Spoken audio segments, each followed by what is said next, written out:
Hello, friends, and welcome to the Fantasy Injury Team podcast.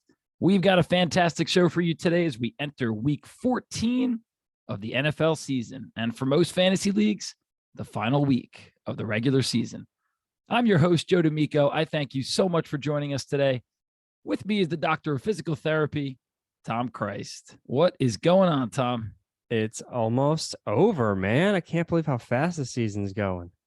So fast. Playoffs already. Feels like just yesterday we were getting this whole thing set up and up and running, doing all of our mock drafts and then our real drafts. And holy crap, it's crazy. We are in week 14. Unreal. Are you in line to make a run in some leagues? I am. 7 leagues, 6 most likely playoffs, and the only league that I have a terrible record in is the one with my family. My mom, my dad, my brother, who knows one thing about football. My sister knows what she's doing. Her fiance. It's so weird. Like I'm good in all my main leagues, and then my mom is 4 games ahead of me, or my dad, whatever it is. Like good for her. I'm actually I'm in a must win this week against my mom. So what an interesting situation. It's like the one league that, I mean, not that I don't care about it, but like it's the league that you would think that a fantasy football person like myself would dominate. And nope, I think I'm 4-9. I could still make the playoffs, which is actually outrageous, but that is outrageous. It's going to take a lot. How about you? We in contention? Yeah, 6 leagues. I believe 2 I've been clinched in, 2 more I should clinch pretty soon. 1 I'm in last place in, but it's a dynasty league. All right. So I'm staring at that 1-1 next year as long as I lose this week. I forgot about that. Like, do you actually like try to lose in that situation? So I mean, most dynasty leagues have rules against intentional tanking. So, I mean, you can't start guys that are hurt or guys that are clearly worse than somebody else that you have. All right. But I don't want to win. Right. It's the one time you could actually root against your team. But this is going to be, I'm going to be glued Sunday. I'm so thankful. No weekend plans, nothing. Finally can just sit and chill and take it all in. It's all the implications. Every single game matters. Every single point matters. Even in terms of like, if I'm tied with the team, it comes down to like most points 4. It could come to like 2 or 3 points. So this is a huge weekend. And for you guys at home, it's a huge weekend. Listen, we got 6 teams on a bye. We warned them last week, Tom. 6 teams on a bye. We got Falcons, Bears, Packers, Colts, Saints, and Commanders. So I think we could also see some low-scoring, scrappy fantasy football matchups kind of across all these platforms. Yeah, I can't remember ever having buys this late. So whoever made the schedule this year was clearly not thinking about fantasy football. No, it was the same last year too, because I remember Vin had JT, and the great year JT was having. Vin was literally looking to trade JT because he needed a win. And I saw a lot of that in our league too. We saw guys like that were really top heavy that kind of already clinched, trading guys, like we said, kind of that aren't as good to get a better guy, but they traded a guy that's going to help a team win this week. So it's complicated, man, but right. Pumped for football nonetheless. And we have a lot of injuries to talk about here. Counting through. Sure do. Holy moly, man. We got about 15 actually, with the bonus defensive player that we'll talk about. A little bonus for any of you crazy people that play with defense, or, not defenses, but individual defensive players. But my dynasty league I was talking about has IDPs. I enjoy it. I think it's fun. Too much for me. I follow football very closely, but I don't think I'm ready for that, Tom. Well, IDP. The tough what is that? thing, individual defensive player? Yeah, IDP. The tough thing about IDPs is a great defensive player is not necessarily reflected in their stats. So if you think like a shutdown corner, the ball doesn't get thrown to them, so they don't get stats. No deflections. You want I'm sure you want like linebackers that tackle a lot, right? Tackles, sacks. It's all about tackles and sacks. Interceptions are nice too. They're just so unpredictable. Yeah, it's really rare. Unless you had Trayvon Diggs last year, or whoever's leading the NFL this year. He probably went off. I had him last year. Oh, you did? Okay. Yeah. All right, good for you. So shall we? Shall we hop into some injuries? I suppose. All righty. First is my boy. It's Kenny Walker. Got off to a really hot start last week. Had a nice, beautiful start to the game. Nice long 30-yard carry in his game against the Rams. Weird injury, though. Jammed his right ankle. I looked after, of course I was monitoring it. Seemed like he was walking around okay, like immediately after he helped himself off the field. But even Pete Carroll was saying it's a weird injury, and I don't know much about jammed ankles. So why don't you help us make sense of this Ken Walker situation? I will do my best. I put out a detailed article on this yesterday on the fantasyinjuryteam.com. First off, Pete Carroll is just impossible to ever interpret. So let's keep that in mind to start. But there's several words that he uses that kind of helps paint a picture for me. So the word jammed, then he specifically says strain, not sprain, strain. A strain is an injury to a muscle or a tendon. Sprain is an injury to a ligament. So that tells us what type of tissue is injured. He says on the top of the foot, kind of right in the middle. So there's no tendon or muscle like inside the foot really where this injury occurs. So what I'm interpreting this as, that we're interpreting this as is an impingement of the tendons that run across the top of the foot called the extensor digitorum longus and extensor hallucis longus. Those are the muscles that help move our foot upwards and help move our toes upwards. And they run right along the front of the ankle. And sometimes what can happen is the foot can kind of get jammed into the shin and create what we call an impingement. And that pinches the tendons of those muscles, extensor digitorum and hallucis longus. That's the conclusion I've come to at this point using Pete Carroll's wonderful descriptions. And what this would impact from a fantasy standpoint is really not overly significant. Like you said, he was walking around okay. There could be some swelling. A bone bruise is also something that's possible here. So there could be some swelling and there's some pain that they just need to get the swelling under control, get pain down with like range of motion, some massage type treatments and ice and things like that.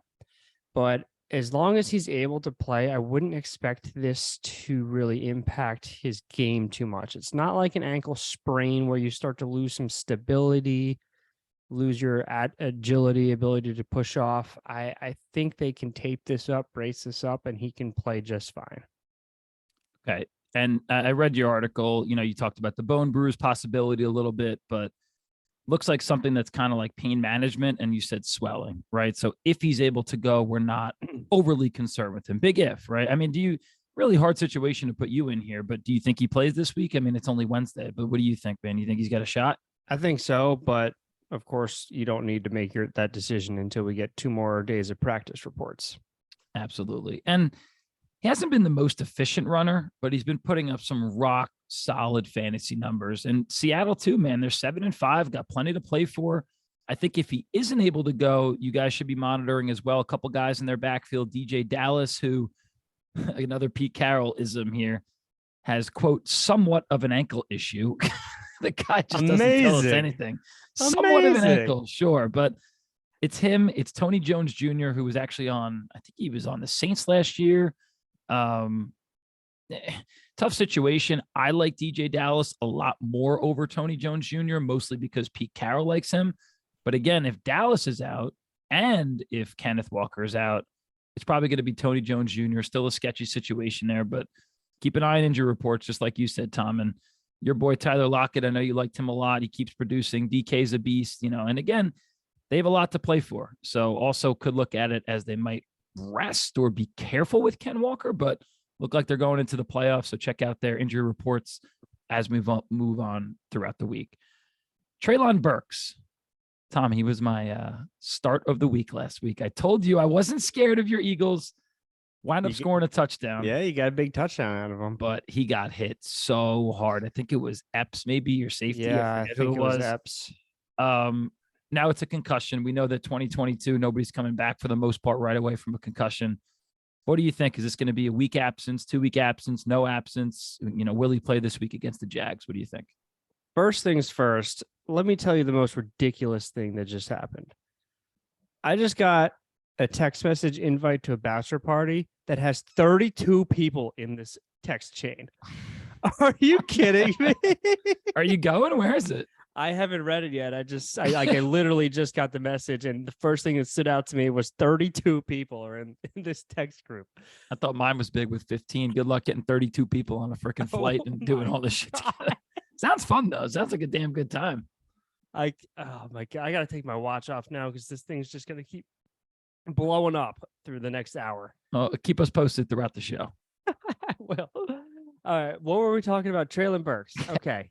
Gosh. So that was a scary hit. Like he just was kind of laying there for what seemed like half a minute or so, and his hands were almost in that posturing position. At least that was my first impression of it. But then the posturing that we saw with Tua. Right. Yeah. But then like I saw him starting to move his legs around. I'm like, okay, he might just be like resting his hands there, like catching himself. But ultimately ends up being it like he walked off the field. It was a concussion. So you just have to monitor the practice reports. He did not practice today, which does not bode well for his outlook this week. The average player misses 2 games from a concussion. If you go back to our concussion episode with Andrew Tierketter, concussion specialist, I'm pretty sure the number he gave us was 16 days from concussion to return to full play. So, and I think that was, I saw somebody on Twitter asking about like, why does it seem like concussions are now a 2-game thing? But it really always has been. It's just, we sometimes see guys return quicker. And I think with the whole Tua thing, after that was so in the spotlight, now nobody wants to put a guy out there and put him in danger. It's just not worth the bad publicity. And bottom line, of course, the guy's health, right? We want him to actually make sure he's okay to go play football. Yeah. I wouldn't count on having Burks this week, but if he's back next week, you don't see a performance decline when they return from a concussion. And he's been starting to play really well. I agree totally. He's kind of moving into the plug and play territory, especially, if he's going to be healthy, especially because no one else. You got Robert Woods last week, just 1 catch for 6 yards. I think on that team, it's going to be the Henry show and the Burke show. And sky's the limit for this guy next year, depending on who their quarterback is, if they stick with their situation now. But he looks really, really good. And he's really coming into himself. And it's been a pleasure to see that and watch him grow as a rookie. And with Henry, it's just unfortunate. He had a really bad week just because sometimes he gets scripted out. That's kind of the nature of the beast with that team and how things work. But yeah, you guys at home listening, that going into the season when you draft Henry, 100%. You take the great with the lows. Right. And don't you dare consider benching him. You play Derrick Henry and you just hope for the best. You hope for a good game script. Okay. Really unfortunate news for the 49ers. Jimmy G suffered a broken foot. He looks like he's going to be done for the year. Guy's been an excellent, maybe not fantasy, but he's been just an excellent NFL quarterback to put the 49ers in such a great position, obviously with their amazing defense. But we know this year's off the table. Tom, talk to us maybe about next year, just Jimmy G's future and, some of the stuff that you like to go into recovery or what Jimmy G's going to be going through. The reports today were that he's not going to need surgery. So that's really good. That tells us a couple things. One, likely that it's a non-displaced fracture, meaning the bones don't really split and go into different directions to the point where the cells that come and heal it wouldn't be able to reach from one end to the other. So that's good news. That would need surgery. It also tells us that it's likely to a bone that gets good blood flow. So there's a couple bones in the foot, the navicular in particular, that does not get great blood flow, and that's one that often needs surgery. I don't know what bone is fractured. I'm not going to try to guess, but it's likely one that gets good blood flow. So that's good news. The current timeline is 7 to 8 weeks, which 7 weeks would be conference championship game, 8 weeks would be Super Bowl. So there's a very outside chance that he could return this year, but I mean, Brock Purdy would have to lead them pretty deep into the playoffs in order for Jimmy to be ready. In the interim, he's going to be in a boot or a cast for at least 4, if not 6 weeks, probably non-weight bearing as well, which we've talked with Marquise Brown and other players earlier this season, how that leads to rapid stiffness, rapid weakness. So even when you come out of the boot or the cast and the bone is technically healed, you're not functioning at 100% yet. It's going to take a couple more weeks to get there. And we know that sometimes that stiffness doesn't fully resolve. Now, that can lead to other issues down the road in the knee, the hip, whatever, if your foot isn't moving how it needs to, as both a shock absorber, as well as, we've talked about how the foot literally morphs when we walk and run to help absorb shock, but then also to help push off. That doesn't become as much of an issue when it's a quarterback because he's not running all over the place. So for next season, he's going to be 100% ready to go. But he's not helping you for fantasy the rest of the year. I can't believe you said he actually might come back. I just assumed I saw a broken foot. Now I just figured, done for the year. I mean, not that you're saying he is going to come back. The fact that there's that chance actually blows my mind. And you mentioned Brock Purdy. What was he, Mr. Irrelevant, right? He was the very last pick in the draft. Dude, I love that. Looked capable. Imagine being called that. Hey, Mr. Irrelevant, how are you? I'm like, bitch, at least I got drafted. You got drafted. I mean, we'll take that. But he looked capable. 25 for 37. I mean, just in terms of fantasy implications for the team, Debo, Ayuk, Kittle, CMC. I think I just want to talk about CMC first. 10 targets last week with Purdy under center for most of the game. It's fantasy gold, man. I really think this could vault. CMC was already an RB1, as we know, a plug and play.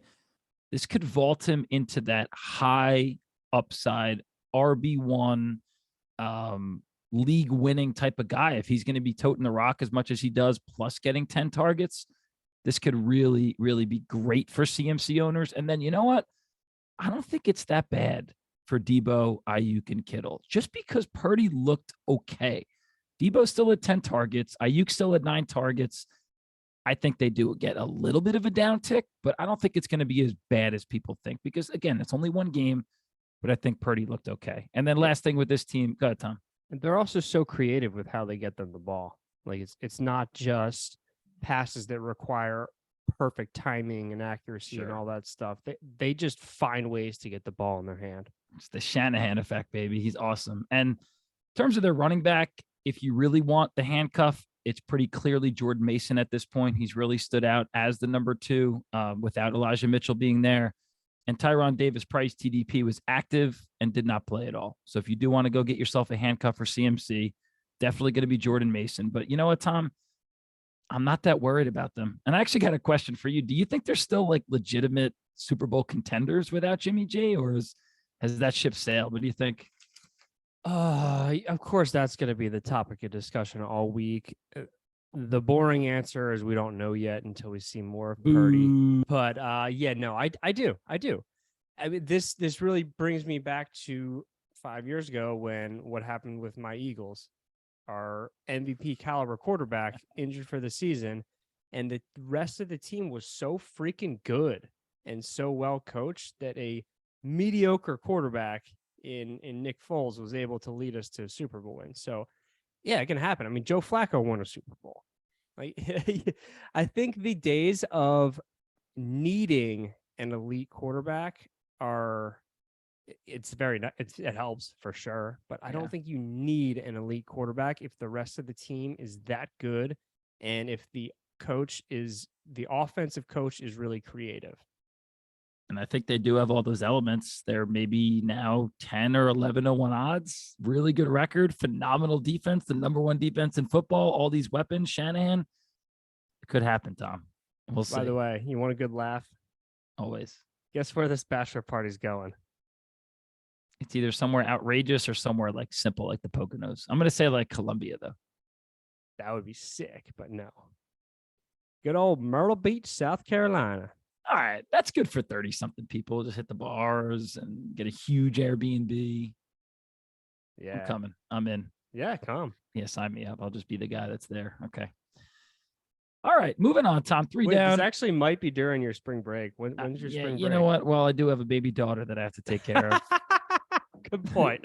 Time is already very limited. I don't think she's old enough yet, but we'll talk down the road about a possible situation there. And I still got to come visit you, Tom, pretty soon to your new Philly home, your new residence. Yeah, man, it's coming together nicely.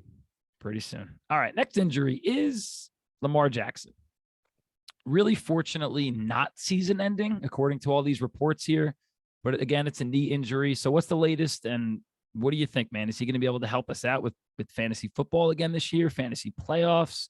What do you got on Lamar Jackson? My concern level is pretty high, and here's why. And it's not so straightforward. So it's a PCL injury. We've seen this a couple times this year with Julio and Dalton Schultz, and we saw this last year with Zeke. It's the type of injury that guys play through, but they don't run well with it. And what does Lamar Jackson do? He runs a lot. So he's probably going to miss this week. The time frame they're giving is 1 to 3 weeks, which is not super helpful. He's probably going to miss this week, and then he'll probably try to come back the following week. The PCL is responsible for part of the stability of the knee, particularly preventing the shin bone from going backwards on the femur bone, but also just overall general stability. So you need stability to make really agile cuts like Lamar Jackson does. If there's any hesitancy in his cutting because of a little bit of a lack of stability, perhaps it takes him a microsecond longer to push off of that leg, or he's just not as confident in it, his running is going to decline dramatically. He's grown tremendously as a thrower in his career, but he's not Patrick Mahomes by any means. He is not going to give you elite fantasy production by just throwing the ball on a week in and week out basis. I know he's had a couple games in his career that he's thrown for 4 touchdowns, etc. But he is who he is from a fantasy standpoint because of his running. And I do not think that he's going to be able to run at the same capacity that we're used to in the next few weeks. And that's terrible timing because you either need him to get you into the playoffs this week or you need him to win in the playoffs in the next couple of weeks. And it's really tough because if he's out there, it's like, oh, I got to start him. And it's going to be hard to find anyone off the waiver wires that would be a better start than an injured Lamar Jackson. So this is a really, really, really tough one. I share your pessimism in this situation because if he's going to rely on throwing more, of course he's not Mahomes and he's not an amazing thrower of the football. They just don't have weapons. They don't have weapons. They have Mark Andrews, great. Okay, Devin Duvernay, Demarcus Robinson, some of these other guys, but you're right. Skeptical, really tough situation. I mean, the Ravens still won the game 10-9 because who doesn't beat the Broncos these days? I'm over them. But Tyler Huntley, I mean, maybe a guy to consider. I feel like I kind of look at him like a poor man's version of Lamar Jackson. I watch the game and watch the highlights, and in any like stressful situation, pocket starts to collapse. He kind of took off. He ran the ball a bunch. But I think this actually, crazy enough, I don't know about a boost for Andrews, but I think Andrews is going to be just fine. Huntley's a guy that historically targets tight ends. He loves them. Andrews didn't have a great game, only 4 for 53. But I think he's going to see a big influx of targets here. Ravens are still 8-4. They got plenty to play for. That backfield, though, I think it's just a joke at this point. We kind of recommended Gus Edwards a little bit last week, but there's just so many guys that they use, and especially they won't move the ball as well without Lamar. It's tough to play any of those guys. Huntley did lock on to Demarcus Robinson quite a bit. I think we see that a lot with backups. They kind of like have their guy. They have a guy, like a practice squad guy they used to play with or whoever it is. 8 targets, but only 7 catches for only 41 yards, so not much. I think Andrews is going to be just fine as far as everybody else goes. I think the Ravens are pretty much a group to avoid there. Moving on to Mark Ingram of the Saints, tore his MCL. Looks like it's going to be 4 to 6 weeks. Saints themselves are 4-9. They're on a bye this week. I think it could just mean maybe more touches. Kamara, sure. Maybe they manufacture some more touches for Taysom Hill. What do you think, Tom? Mark Ingram, poor guy, 32 years old. Is this just the end of his career, man? What do we think? I don't want to wish that upon anybody, but he's old and a torn MCL. What do you think? Yeah, I think it's not independently. The injury isn't independently the end of his career, but it's going to be hard for him to draw interest from teams, I think, next season. He hasn't really been very effective this year. He's out 4 to 6 weeks is the report, so that's indicating it's probably a grade 2 injury of the MCL. With a grade 2, we have partial tearing of the ligament, so not all of it's torn, but enough is torn that it creates some instability and some laxity within the joint. And the MCL's job is to prevent the knee from caving inward. So definitely some impact on the stability there. So similar to Lamar Jackson, with the PCL, if the knee isn't stable, it's harder to make that quick push off on. It's harder to have confidence in cutting as well. So not great, but I mean, it heals really well. It has great blood flow. Like Zeke Elliott had similar injury earlier this season. He's running really well right now. But 4 to 6 weeks is going to be just about ending the regular season, and the Saints sure as hell aren't making the playoffs. So no. His season's effectively over. We'll see if anybody brings him back next year. Right. He's just a guy that's kind of been around, like good guy to get in your running back room, experience, tough, hard-nosed guy, loves football. I think he was an Alabama guy? I think he was Alabama. Yeah, before Derrick Henry. There's that classic picture of them standing next to each other. It's so ridiculous how big Derrick Henry is. It's a joke. Yeah, I fear that it's career ending for him. Not like anybody's holding on to him for dynasty purposes, but, Mark Ingram, hell of an NFL career. And let's see, maybe he does come back, but doesn't look like this year. Tua, an ankle injury, apparently said he could have come back in the game, and this one kind of looks optimistic. Should play on Sunday. Is that accurate? What do you think, Tom? It sounds like it. The concern level is not very high overall. I did see some reports suggest they thought it was a high ankle sprain. Some just said ankle sprain. Not really sure, and since it's not super significant, I don't really care. But also because our stats that we have on fantasyinjuryteam.com, both lateral ankle sprains and high ankle sprains for quarterbacks show barely any decline in fantasy points when they get back, like under 1 point per game. I'm not concerned here. Okay, I share that with you as well. Tyreek Hill, though, 14 targets, man. He was 9 for 146 and a touchdown. What an insane game from him. Rest of the game was kind of weird. Like, we had a mailbag question. Joe Burst asked us, what the heck happened with Jeff Wilson? Dude, he was like kicked to the curb, had one single carry. And Mostert, wasn't much better. Mostert did have 7 carries, but and I looked, they trailed, but they were never getting their asses kicked in the game. It was just chalk it up to a weird game. I don't know. Yeah. I think there were some coaching blunders there. Mike McDaniel even came out and kind of said sorry about some different points there, but I'm not taking this too seriously, the whole Jeff Wilson one carry thing. I think they really like Jeff Wilson, and he's a perfect fit for that team. I'm with that. And just one more thing on Tyreek and just on Tua himself, and it looks like he'll be back this week, right? A little lesson for you guys, and try to put this in your back pocket, right, for the offseason.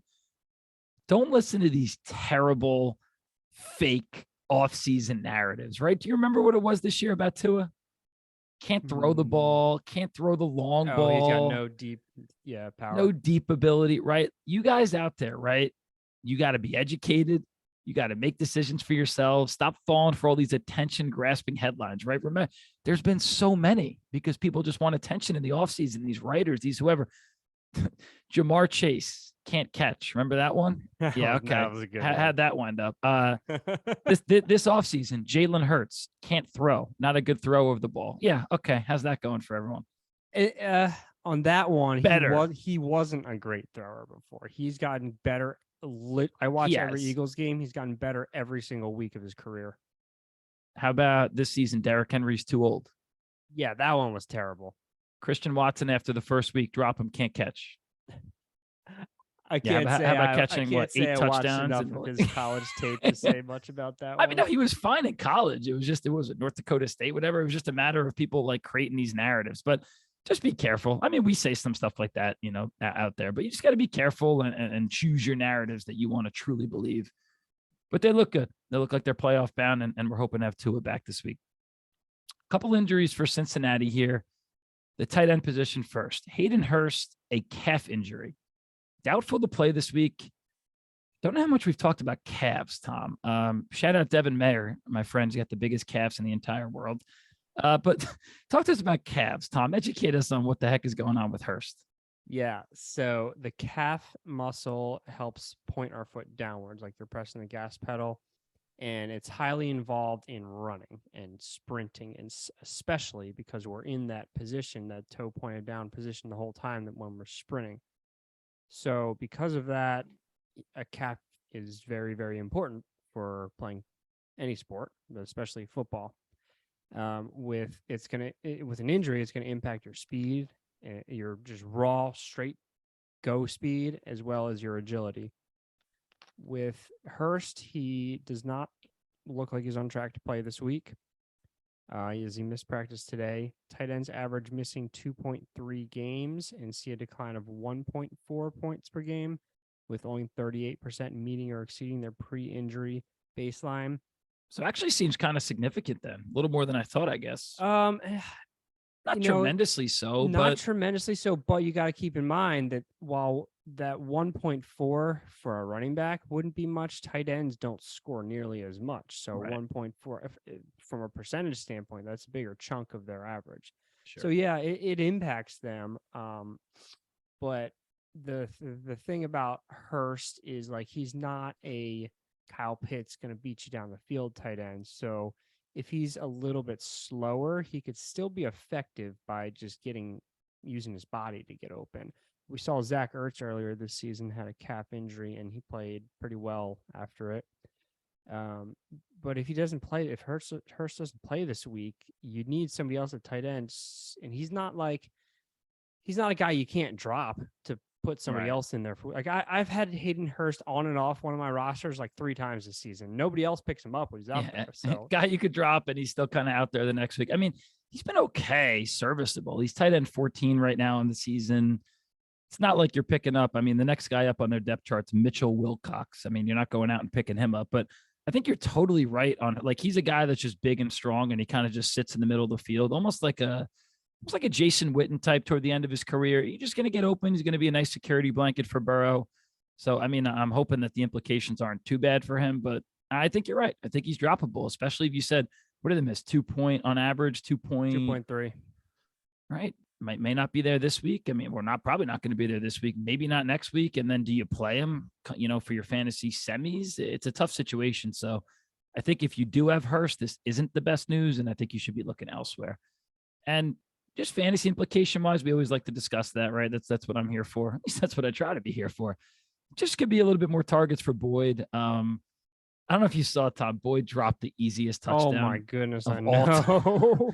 The perfect pick play. I forget who. I think maybe Chase said, it was a somewhat legal route, but it was a rub route, and they went to the outside and wide open. So rest in peace to anybody that had a Tyler Boyd anytime touchdown parlay or something like that. That is terrible to watch. Man. I follow this guy on Twitter that only posts like bad plays. He's not like mean about it. He just posts like stuff. And this was just probably the worst one of the week, right into his hands. But listen, could see more targets. How about the running back, Joe Mixon? Concussion. What has he been out? 2 weeks? 3 weeks? He missed at least week. 2. He missed last week for sure. And P. Ryan's been good, but yeah, no, he missed 2 games. Yeah, I think it's been 2. I mean, he was back today, at least in a limited fashion. He practiced in full today, so he will be good to go this week. Like we said earlier in the show, 16 days is the average from injury to return. So that covers 2 NFL games, and that's exactly what he's missed. So our stats are helpful and they're meaningful. That's great. There you go. Love to see it. Yeah. I mean, he's a no-brainer plug and play if he's playing. I mean, even if he's, which I don't think he'll be, slightly limited, you play Joe Mixon, you don't look back. And fortunately, you P. Ryan people out there, I think it's the end of his reign if Mixon is back, so to say. Yeah, for sure. All right, about 6 left here. So Courtland Sutton, hamstring injury, day-to-day. Tell us more about his injury, Tom. Courtland Sutton. Well, the hamstring is involved in sprinting, particularly top-end sprinting. So your go routes, your posts, and anything down the field. And that's really what Courtland Sutton's great at. He gets down the field very well. So this type of injury would impact him more than it would, say, a tight end who's not going down the field so far. He does not appear on track to play this week, and the re-injury rate for hamstrings is very high. A previous hamstring injury increases the chances of a second by 2.7 times, but that doesn't automatically mean that when he returns, he's going to have another hamstring injury. Receivers average missing 1.9 games and see a decline of 2.8 fantasy points from their baseline in the first game back, with only 25%. And this is our massive sample size of like 80 almost receivers. So let's say Sutton plays next week, week 1 of the fantasy playoffs. Very hard to trust him, even if he plays. not even just the injury for sure is a reason why, but also just that team is in disarray, and he has not been very reliable this year anyway. No, not at all. I think for him and obviously for the Broncos, this year could be summed up in one way, and it's just massive disappointment. You could blame Russ, you could blame Nathaniel Hackett, blame anyone you want. I don't care. The Broncos are just utterly pathetic. And you said a pretty big decline. I mean, 2-point-something points when you average across 80 players. It's pretty significant. And it's not like Sutton is averaging, I don't know his exact numbers. He's not averaging 15 and 16 points where you can afford that. He was already a pretty low-end flex play with really not much ceiling and really no reliability. So Sutton, a guy beginning of the year, plug and play. You love him. You love to see him. He's an alpha receiver, or at least I thought he was a big man. I think you got to start to second guess that a little bit. And just from that team, Greg Dulcich had a pretty nice game, 6 for 85, but I've been following him quite a bit. Same as Hayden Hurst for you, Tom. He's been on my team. He's been off my team. He's just been too inconsistent, man. He'll have games of literally 0 and 1, and then last week pretty good. I think he's hard to trust. Jerry Jeudy, not bad. 4 for 65, could get some more looks. And then speaking of 32-year-old running backs, Lat Murray, man, still got a stronghold in that backfield for whatever that's worth if you're into the Broncos backfield and you're down for that sort of thing. But you talked about re-injury rates for hamstrings, and what a lovely transition that is to our next person, Kadarius Toney. Wow, hamstring. That was wow. It's just perfect. Hamstring, limited fashion. I'm done with him. He's dead to me in the fantasy world. What is it? Same for you, Tom. What do you think about Kadarius Toney? He is practicing today after his 3rd hamstring injury of the season. So, like we just said with Sutton, such a high re-injury risk, especially when you've already had 3 this season, and especially if nobody's looked at your sciatic nerve. So again, I don't know if they have. If they haven't, they need to. Hashtag sciatic nerve. Okay. How do you spell that? Is that a C? It's a SC. SC? Yeah. Oh, SCI? Yeah. Okay. And then there's some more letters. And then there's some other letters involved. Okay. The sciatic nerve, ladies and gentlemen. All right. We got about 5 left. How about Rondale Moore? They're coming off a bye. Still no practice on Wednesday. Groin injury. And I'm still so mad about the play it happened. Of course, Cliff Kingsbury with his horrendous play call likes to run Rondale Moore, and he lost like 6 yards on the play, whatever this was 3 weeks ago. But the sticky situation. And what I mean by that is the Cardinals play on Monday night. So we might not have the luxury to be able to wait. Listen, Moore's been pretty productive and efficient when he plays, but I guess the question is, Tom, will he play? What do you think? Well, he did not practice today, which is Wednesday, but I don't know that that's as concerning as it sounds, and we will have to watch for reports on Thursday and Friday. But while the groin is very involved when an athlete's on one leg, which is always when you're running and cutting, it's not as involved as other hip muscles like the glutes, the quads, and the hamstrings. Because of this, athletes can compensate for groin injuries pretty darn well. We hardly see any decline in fantasy stats when receivers return from a groin injury. I'm talking like negative 0.3 points, with almost 50% meeting or exceeding their pre-injury average in the first game back. So it's not a factor from a fantasy production standpoint when they return. I don't think it's out of the question for him to play. We will just need to see what the reports look like. Like if he doesn't practice at all tomorrow or Friday, then no, he's not going to play. But if he starts logging practices, then it looks more likely. But if you need to start him, you have to make sure that you have somebody to pivot to in that same game. I'm really lucky, I guess. Not that it's a great option to pivot to, but in my main league, I have Damian Harris who plays that night. I mean, at least if he does play, maybe 5 points, 6 points, 7 points. We know it's the Ramondre show, but you're right. You got to plan for these things. Don't get stuck where you just, you got him in the lineup, and then all of your positions are locked, right? Make sure you even leave a bench spot open. Make sure that you're doing. Make sure he's in your flex and not your receiver spot. Right. Absolutely. Okay, on to a local team and the New York Jets and Mr. Michael Carter. Now, Tom, you got to help me out with this because I'm seeing mixed reports. So I originally saw ankle, right? Well, that is his injury, a DNP today, but now about an hour ago, right before recording, Apparently he's fully off the injury report. So what are you seeing? You always have like the better and the best injury reports, but I mean, their backfield's just not a disaster, but it's going to be a little bit muddy. But let's talk about Michael Carter first. What do you see? The reports I saw were that he was projected to practice in full today, which tells me that he's on track to play. This type of sprain could impact your lateral agility some, which is kind of his game. We see a decline of 2 fantasy points per game in the first game back from this injury for running backs, with only 32% meeting or exceeding that average. And I think the tough thing here is I believe they play Buffalo, who has a very good defense. And Donovan Knight has been fun. It's been really good. And by the way, I messed up that DNP was from last week. So please scratch what I said about the DNP. He did practice fully. Yeah, really good job there, Joe. Thanks, man. I must be tired. But you're right, dude. Donovan Knight he's looked like every part like an NFL running back, an NFL starting running back. Bam Knight, they call. What a name. Bam. What baby. a name.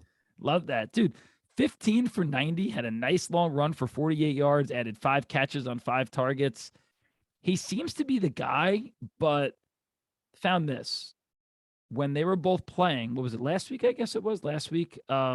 Before Carter went out, Carter had 6 carries and 2 targets. Knight had 4 carries and 1 target. So might be looking at a little bit more of a split, even though Knight has established himself. I wouldn't expect Knight to get another 15 carries. It could be that 60-40 split, towards Knight as they start to work Carter back in, or it could be, listen, you said he practiced fully, right? It could be really close. It just makes it sketchy for me, and I think it makes it kind of hard to play them, but I guess it depends on your situation, right? Yeah, I don't like either of them this week. Okay. I do like Garrett Wilson, though. Yeah, I do too. Him. 8 for 162. Ready for this one? A team high 15 targets last week for Garrett Wilson. That's a lot of targets. Usually we do half-point PPR, but I saw a stat on him for PPR. Last 5 games, 17.7 points per game. If you extrapolate that, over the season, that's wide receiver 8. So Tom, when is he getting picked next year, Garrett Wilson? What do you think? Ooh, good question. This is what I'm here for. This is going to be one that it depends who's throwing the ball. If it's Zach Wilson is still there, he's going to drop a little bit. If it's, let's say it's, could it be Mike White? I don't know. Maybe he establishes himself. Garoppolo? Okay, let's say it's Jimmy G. I think Garrett Wilson's going 4th round. Okay, I put 5th, but I could see him going in the 4th round. He's tremendous talent, a ridiculous football player. All right, couple left, Tom. Donta Foreman and our good pal Joe Burst always sends in questions. He also wants to know, and you can answer this anytime along the way, are you still or are you back on the Foreman train? Foot injury, not practicing today, though, on Wednesday, and it looks like he also has some injured ribs. What do you got on Donta Foreman? And Tom, are you still on the Foreman train? I'm not the conductor of it, but I'm definitely a passenger. You're in one of the first couple cars, though. You're up there. I'm like halfway back. I undisclosed foot injury. They didn't tell us what about the foot. Foot injuries concern me for runners, but it doesn't sound like it's that severe. And sometimes these foot injuries, they actually feel better when the athlete gets warmed up. And depending on where the injury is and what the injury is, the taping and bracing techniques can be really helpful to get them to be able to play without much issue. That's what it sounds like. It sounds like they'll be able to tape him up and he's good to go. The rib injury is also a factor. We talked about Alvin Kamara and James Conner earlier this year with the rib injuries. It just hurts like hell to get hit, and running backs get hit a lot. And 2, the muscular attachments on the ribs that are responsible for helping you hold on to the football, such as the lats and the pecs, which are 2 gigantic, strong muscles. They attach right on the ribs. So depending on where the rib injury is, they may be pulling right on that location while he tries to hold on to the ball. Also would hurt. Right. But he's saying that he's 95% sure he'll play. We know you can play through rib injuries. Where do they get these numbers from? 95%. 84% sure that they just make it up. Right. 95. Okay, sure. But I mean, you guys play through rib injuries and you don't really see an impact on their game. It's just like, can they tough it out or not? Right. So if he's going to play, yeah, I think it's a great start this week. He's been playing really, really well. He's clearly the best in that backfield. And like you said, Seattle's defense, they can be ran on. 100%. Terrible defense. The only thing that I don't like to see is the fact that the Panthers are coming off a bye and he still is a DNP on Wednesday. That's always tough to see that. But I think you're right. If he plays in really any capacity, I think he's a pretty solid flex play. I wouldn't say RB2, but I think you put him in the lineup. And to answer Joe Burst's question, I'm in on him. I'll play him this week. How about Trevor Lawrence? Sprained another strange injury. I don't know how much we talked about this one, Tom. A left big toe injury. Sounds pretty dramatic. Sneakily QB10 on the year, which is pretty good. But why don't you talk to us about toes, Tom, and specifically Trevor Lawrence's toe? I would love to talk about toes. So the big toe has to bend up to 90 degrees when we run, and it takes on a lot of force, like multiple times our body weight in force. It's that final part of us that pushes off the ground to generate force when we're running. But he's not a runner. He's a quarterback. So he does have to run some, but he doesn't need to run go routes like Christian Kirk down the field or like Travis Etienne getting around the corner. So this isn't going to impact him as much as it would one of those positions. And the good news for Trevor is this is his left big toe, not his right big toe. So you push off of a right-handed quarterback like Trevor pushes off his right foot really, really hard to generate force for the throw.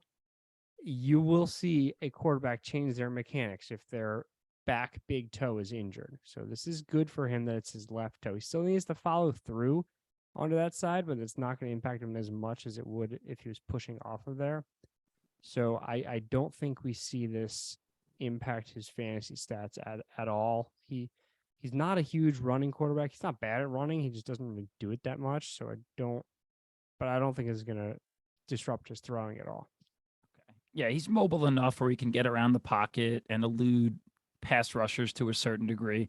If for some reason he can't go, I think it's a huge impact on guys like you said, like Christian Kirk, but sounds like he's going to play, right? We're looking pretty positive with him. Yeah, I think so. Okay. And our last offensive injury, and I am shocked that this guy is on the injury report. I've never seen him on an injury report before. DeAndre Swift. Absolutely shocking and amazing. This time it's an ankle. Is that what it's been all year? An ankle injury for him? I mean, I feel like he's gone through everything, this is his third ankle. He's also had a shoulder injury. Right, the shoulder. Okay. What is it looking like, though? I mean, he looked good last week. I mean, got a bunch of carries. He was, what was he? He had 14 or 15 carries to Williams is 11. So that is something to monitor. But is this serious? I mean, is this just kind of a questionable tag? I feel like when they're making the injury reports, they just put him on there. He's like already in there. Yeah. Everybody else is in pencil and he's just in Sharpie and they just don't take him off. That could be it. What concerns me here is that we've already seen Detroit give him small workloads. Like prior to last week, the prior 4 games, he had less than 34% snaps. So they're very comfortable letting Jamal Williams carry the load if Swift is anything below where he needs to be to get more work. And they know that Swift can still be effective for the team in that small dosages. So part of me thinks that's their strategy. It's like Williams is a guy that can handle a big workload. He can take on lots of carries, and then let's get Swift in there to change things up and possibly get some big plays. Right. But if those big plays don't happen, like they don't every game, then you're kind of screwed if you start him. Right. So is the injury itself that concerning? I think he's going to play. It sounds like he's going to play, but this type of injury and the ankle sprain is going to impact their agility, and that's what he's great at, is his agility. I think more than from a per play productivity standpoint, we see this impact his workload again, like we've already seen. So I am a little concerned about this. So I have my answer to this. We got a mailbag question, and it's kind of a threat, actually. I have to go with the one someone said. I have to either play Jamal Williams or DeAndre Swift. and they followed up with, don't F it up. I have my answer, but, gun to your head situation, Tom. You had to play one of those guys this week. Who's it going to be for you? It's Williams, no doubt. It's not even close. He has so many touchdowns. He's independently productive, even when Swift is there. And then in the event that Swift misses time, like, this guy has just been automatic from the goal line. Ridiculous. The amount of times that they have gone down at the 1 yard line, and here comes Jamal Williams. 14 touchdowns with 5 games left. That's proof that we just live in a fake world. The world is fake. We are in a simulation. Jamal Williams leading the NFL by a good margin, I believe. Actually, no, Jacobs might be pretty close behind him, but 14 rushing touchdowns. It's unbelievable. Last year, 2021, JT, this is all going to be season-ending stats, total season. Last year, JT, 18. 2020, Derrick Henry led the league with 17. We're going to bring back some names here, Tom, in a minute. 2019, Aaron Jones and Derrick Henry, 16 touchdowns. 2018, shall I continue? Todd Gurley with 17 touchdowns. 2017, the leader was Todd Gurley again with 13 touchdowns. And in 2016, Garrett Blount led the NFL with 18 touchdowns. Jamal Williams is knocking on the door, man, of I wouldn't say history, because there was that year. Somebody might have beat LT, but the year he had, what we always talk about, that 25 30, or whatever, 31. 30, 31. He's not getting there, but we could see Jamal Williams be the guy that has the most touchdowns in the last, whatever it was, 5, 6, 7 seasons, which is just unfathomable to think about. So to answer that question, I forget who it was from. I'm going with Williams, and I hope we don't F it up, Tom. I hope we don't. I hope not. I hope we keep that follower. All right. Got a little bonus for you. How about Von Miller? I don't have too much on him, Tom, but seems significant, right? Didn't you say he had surgery? It just kind of came out of nowhere, right, Von Miller? Yeah, so I wanted to talk about him just because I thought this was interesting, and this is something that I've seen a couple times clinically. On Thanksgiving, I believe, that he got hurt, and the video looked very suggestive of an ACL tear, but the reports were ACL looks good. It's a lateral meniscus injury. So he goes in for surgery today, which is a couple weeks later, and he comes out with an ACL repair. So a lot of people may be like, what the hell? I thought there was no ACL tear. Well, sometimes what happens is that they can't see the tear on the MRI. MRIs are not perfect. They are very good, but they're not perfect. So when the surgeon goes in there to do another procedure, sometimes that's when they can literally see everything. They can see exactly what's going on there. And then they'll see, oh, crap, the ACL is torn. We need to repair this. So it's a silly question. They don't just do it on the spot, do they? It'll be a separate procedure, or do they just go in there and... I think they'll do it on the spot. I know I've had some patients who have had this before that I've then seen for post-op rehab. And they'll be like, yeah, I went in for whatever, a meniscus repair or meniscus debridement or something, and then I wake up and I had an ACL repaired. Now, they don't just you still need a consent, obviously. The patient needs a consent. So prior to the surgery, the doctor or the surgeon will say, this is what we're thinking, but when we get in there, if we find something else, do we have your consent to do that procedure? That's crazy. Yeah. So read the fine print in the paperwork, I guess. No, it's not like that. Oh, okay. I hope. But yeah, so I just wanted to talk about that because I imagine there's a lot of people who are like, what? I thought he didn't have an ACL injury. I thought he was going to be back. So I just want to kind of clean that up. All right. I learned something new every day from you, Tom. Thank you. Amazing injury analysis. Let's go on to our last segment here, and that is our start sits. No Vin this week. Just me and you, baby. I'll start us off. I'm going to start last week's cardio king. 87% route participation, only 1 catch. It's my guy, George Pickens. Can't stop talking about him. Love him. Now, immaturely, I might add, he, I don't know if you saw, very outspoken about his very low usage last week. And Tomlin came and talked to him, and the coaching staff talked to him about the right way as a rookie to deal with your grievances and to deal with your problems. But I think he's too good to not get peppered. We talked a few weeks ago about his ridiculous catch rate and his catch wingspan and his ability to go up and grab the ball. I have a good feeling about a bounce back game here. They play the Ravens, who allow the 25th most yards to wide receivers. I'd like George Pickens in a bounce back. Squeaky wheel gets the grease. George Pickens. I'm sitting both Leonard Fournette and Rachaad White.